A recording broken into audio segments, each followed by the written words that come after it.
Darkness fell. Bedtime approached. A young boy, no older than 6, felt a familiar chill. Not from the night air, but from something else. Something lurking beneath his bed. He imagined eyes glinting in the shadows, teeth bared in a silent snarl. He pulled his blankets tighter, a shield against the unseen terror. He wasn't sure when the fear started. It felt as though it had always been there, a constant companion in the quiet hours. Every creak of the floorboard, every rustle of leaves against his window, sent shivers down his spine. He knew with unshakable certainty that he was not alone. One night he saw it clearly, a hand, gnarled and skeletal, reaching out from the abyss beneath his bed. The boy, now a young man, couldn't shake the feeling of being watched. Every shadow seemed to hold a hidden menace, every corner whispered his name. He started noticing things, small and unsettling.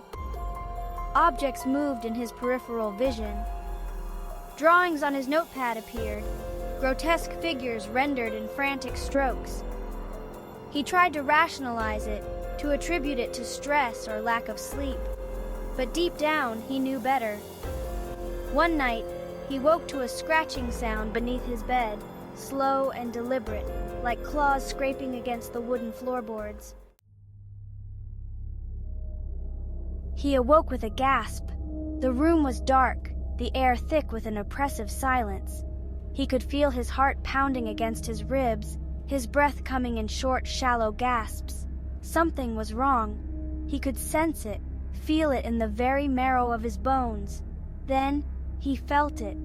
A cold, clammy hand clasped around his ankle. He tried to scream, but no sound came out.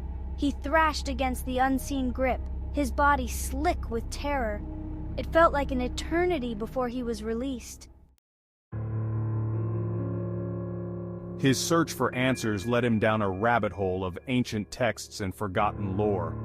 He discovered whispers of creatures that dwelled in shadow, feeding on fear and despair. He learned of rituals, both sacred and profane, meant to summon or banish these beings. He became obsessed, spending every waking moment poring over his findings.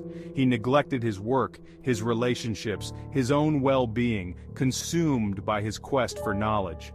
One night, as he sat surrounded by his books, he heard a voice. It was soft, a whisper at the edge of his perception. He looked up, his heart pounding in his chest, but the room was empty. He tried to convince himself it was his imagination, but the voice persisted, growing louder, more insistent. He realized with chilling certainty that he was no longer in control. The voice became a constant companion. It whispered to me in the dead of night, taunted me with cryptic messages, and painted vivid images of horror in my mind. Then, the markings began. I would wake up with strange symbols etched onto my skin, intricate patterns that burned like hot iron. They appeared on my arms, my chest, even my face. They were not random scratches, but deliberate markings, imbued with an unsettling power.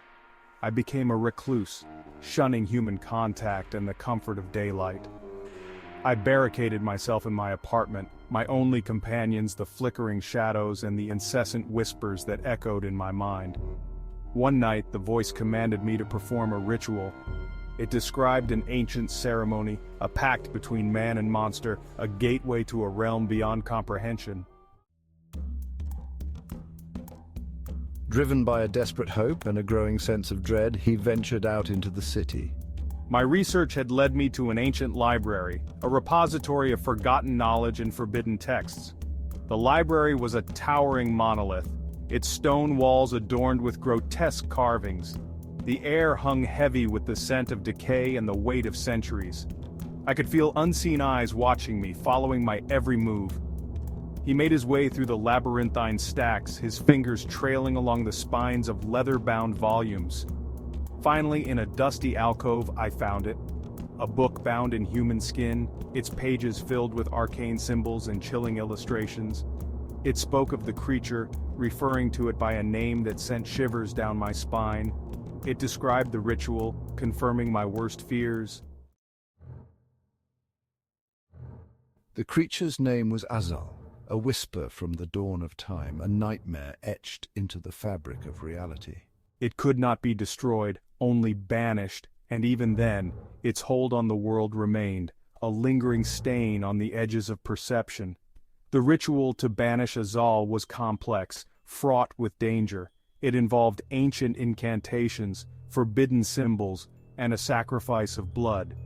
I knew that even if I succeeded in banishing the creature, I would be forever changed by the experience. He returned to his apartment, the weight of the book heavy in his hands. The air felt thick, suffocating, as if the creature was aware of his newfound knowledge.